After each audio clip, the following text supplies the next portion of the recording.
Russia threatens to retaliate against the West. Recently, Ukraine has launched a long-range missiles against Russian military sites. Russia responded back by sending a long-range hypersonic missile against Ukrainians' facilities. We are on the brink of war in a few days. Biden decided not to use these weapons 2 years ago and let Ukraine because he didn't want to get into World War III. But Russia has been preparing for this type of war 20 years ago versus the United States has recently, a few days, have begun. Trump even mentioned we need a dome, basically, so we could protect ourselves against enemies and ballistic missiles. U.S. and Russia are in a de facto situation, basically. Moving on to indigenous news, Louis, what is now St. Louis, was once home to more than 100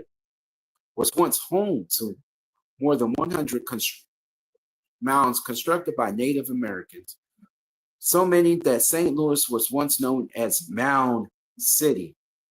Settlers tore them down. Just one remains. Now, the last remaining earthen structure, Sugarloaf Mound, is close to being back in the hands of the Osage Nation. The city of St. Louis, the Osage Nation, and nonprofit counterparts announced on Thursday that an 86-year-old woman who owns a home that sits on top of Sugarloaf Mound has agreed to sell it and eventually transfer the property to the tribe. Meanwhile, St. Louis' Board of Elders plans to pass a resolution in January to recognizing the Osage Nation sovereignty. Alderman Cora Spencer said. Eventually, the goal is to develop a culture and interpretive center at the site that overlooks the Mississippi River, a few miles down south of downtown. One step of our tribe's sovereignty is reclaiming the land that we inhabit for hundreds of years. I think that's a wonderful thing that the Osage Nation claims to reclaim land, because a lot of tribes do not want to go back to their original territory that they have been in, that because one thing they have to deal with is the city and the state. It's no longer just the federal government. They have to deal with the city and the state. And sometimes they're still descendants of the settlers who live on the land. Like, they're waiting for this woman. If you read deeper into this article, either she's going to die or she's going to move, one of the two things. And then it could be transferred into the hand. So you see, even though this is indigenous land, this is Osage territory, they have to, they can't just move in there. Versus if it was a government company or United States, they could come and just take it and say, you got to go.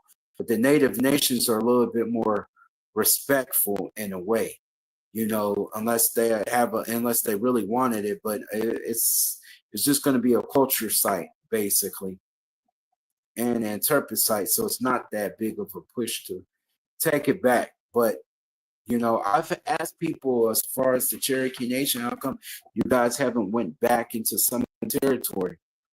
They say everything is home is in Oklahoma, but the true territory is in the 7 states: Kentucky, North and South Carolina, Virginia, Alabama, Georgia. I just wonder, maybe I don't know, but I know there's satellite communities of tribal citizens.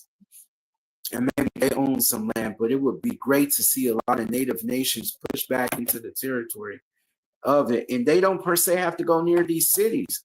There are a lot of land that's within a thing. They don't have to deal with it, but maybe some of them want the modern way, running water, because somebody's going to have to set up running water. They're going to have to set up pipes, electricity. I don't know where they are economically, so maybe that's another thing that they have to do. Is if they want to live modern, be able to set up these communities and these towns. And it takes years to develop towns like this. It's nothing new. it's nothing fast with progress. It's slow money, contractors, and getting things done and on time. Like I used to do a little construction through Labor Ready, and I realized that we would take our time in order to be able to get the job to 4 hours. So we got done in 2. We would, find something extra, pick up trash, something, so we could make at least 3.5 by the time we drove back and sent in as 4 hours. So a lot of times, these contractors, they're trying to get the most out of them, and they got to see 2 or 3 years. It has to be a fit for everybody.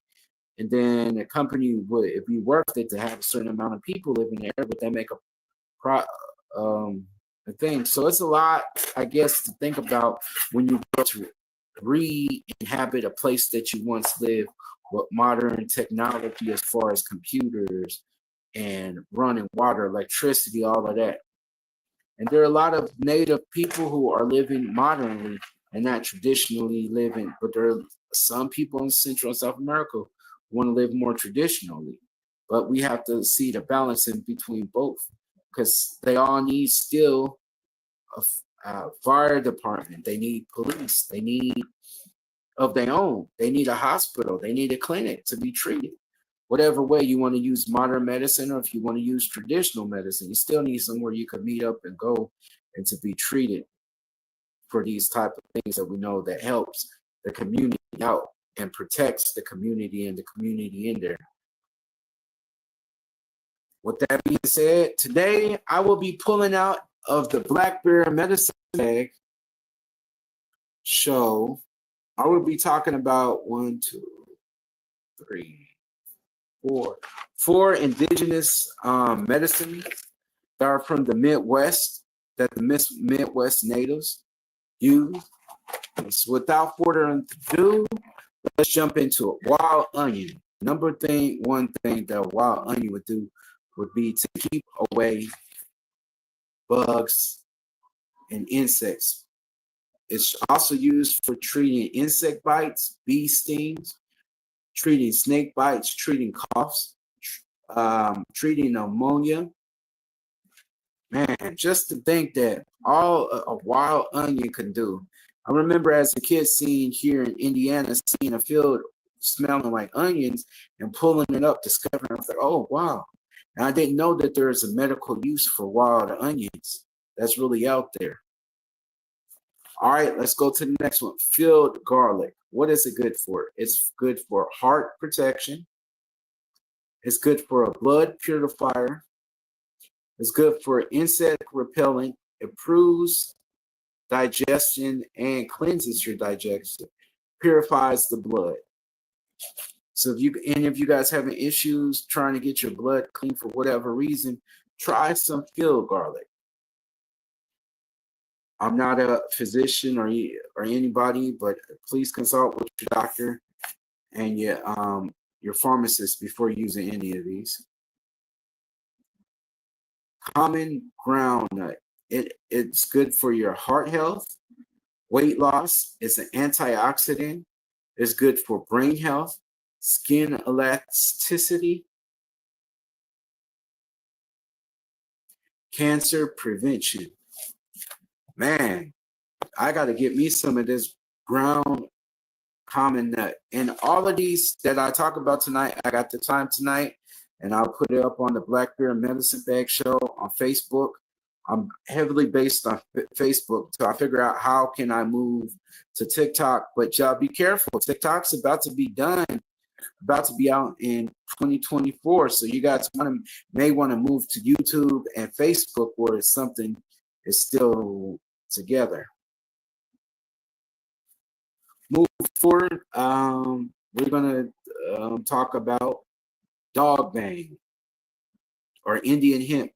Was used to treat coughs, treat colds, heart palpitations, earaches. It's also, the natives use it for cordage.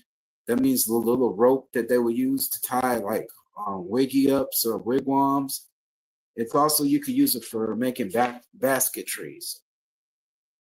Well, all of this being said, the indigenous people of Turtle Island gave a lot to these settlers, these colonizers, these pilgrims, the Spaniards, the French, the English. And what did they do? They turned around and massacred many native nations, including on this American Thanksgiving Day. The Pequot people were about to have their own ceremony of Thanksgiving when the force of Wampanoag and pilgrims came and surrounded this camp and killed many women and children and men and burnt them alive. And the pilgrims thank God for what they did. This is not what Christ and God, because God is love, right? God would not want you to kill people just because you were afraid of them. But they thank God for having victory over the Pequot nation. But this is something horrible, and God would not approve of this, even though they did in the name of God and Christ. There's been a lot of atrocities that have been done in the name of God and Christ, but this is not the right way. With that being said, you guys remember when you guys are doing that Thanksgiving, or what the native Pequot nation, they decimated a lot of Pequots, but some Pequots got away to tell the story. I put that video of a Pequot telling that story and having a skull of a remaining ancestor. It's not from the mounds. This is real. These stories are real. See, they always taught you in school about Christopher Columbus, Thanksgiving. They taught you the pretty, but I'm giving you the ugly part, because history is very ugly and dark and sad and depressing. But hopefully we can learn from these mistakes, these genocide, these atrocities that happen to indigenous people, and do something with it. Just don't sit around talking about it and sulking and living in trauma. What's the solution? I'm about solutions, about getting answers, trying to fix the problem. I think the number one, don't fear nobody. Address what makes you don't like somebody, make you feel uncomfortable, but don't sit around and fearing nobody. All right. With that being said, I want to thank everybody for coming to the Black Bear Medicine Bag Show. If you have any questions, you can inbox me at ylna317602@gmail.com, or you could come to the Black Bear Medicine Bag Show. I'm going to try to link it together on Facebook, Black Bear Medicine Bag Show. Either way, I'll try to answer questions if I can. Thank you so much. Have a good night. Until we meet again.